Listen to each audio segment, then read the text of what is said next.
What we're going to be talking about in this video is a very cool drill which is going to teach the high screen and roll. Joey and Danny are going to come up and set a high screen, both of them, one on each side for Jesse. Jesse is then going to make a decision. He's either going to go right or he's going to go left based on or depending on the direction that he goes. Joey or Danny will either dive to the hoop or float over to the free throw line, and from there they'll play a quick game of 3 on none, score a layup, and then kick the ball back out and run the drill with the next 3 guys. So let's watch it. Here comes a screen. Jesse's gonna go right. Joey rolls off the screen, dives down the lane. Danny fills at the free throw line. Jesse passes to Danny, back to Joey, and then they fill the lines. The ball gets kicked out back to the top. Jesse, Joey, and Danny fill the lines, and then the 3 new guys step up, and the drill starts over again with another set of high screens. So that's how it works. Let me explain in more detail here. Okay, so first of all, these guys are going to come up and set this screen, so I can draw that for you here. Now, the importance of setting screens, and Jesse's going to be coming off that screen.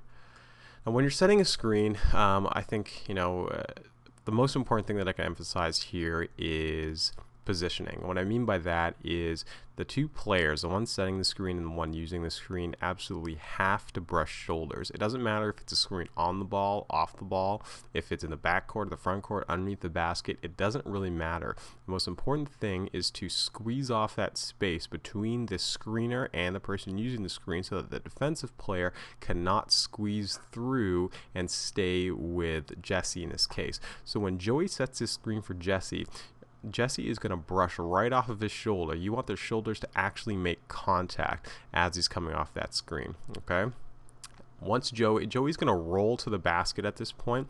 His footwork's important here, actually. He wants to pivot in a way that he can keep his eye on the ball, and he also wants to seal the defender. So you'll see really good post players, in the NBA. I mean, they run the screen and roll so well.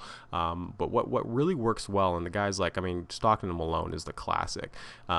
He would use, what you see the finish, you see the dunk, you see the open 3 by John Stockton. What you don't see is the way that Karl Malone uses his body, uses his footwork, and uses his butt to keep players on his backside and prevent them from getting in front of him, and that's why he's able to just slice down the lane for those open layups and open dunks. So you can do the same thing with your teams too. Teach them to seal off their defender with a wide back pivot. So they're going to swing their foot around, seal off the defender, keep them sealed, and that will enable them to cut down the lane with their man on their back. They'll have a wide open passing lane and hopefully a wide open layup once they get down into scoring position.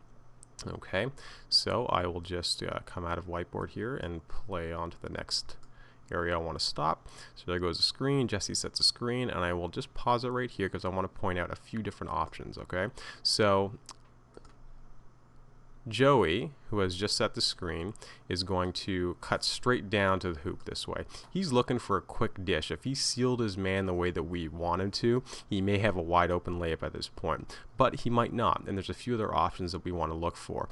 So Jesse has just taken taken it off the dribble, and he might want to continue. If he turns that corner and he's open, he's going to come all the way to the basket, and if Jesse's got a layup there, then Jesse should absolutely take that layup. Okay, another option is Danny coming up here and making himself available around the free throw line, kind of top of the key area. That pass is going to be there a lot of times as well because Danny's man is going to be scrambling a bit, especially if the screen was well set and they're trying to help out on Joey and Jesse back here. Danny will be able to cut up here to the top of the key. Jesse can enter the ball into Danny, and at that point, so I can just kind of draw that in here. So Jesse can enter the ball into Danny, or he can enter the ball directly into Joey, or Jesse can enter it into Danny, and Danny can then dump it down into Joey.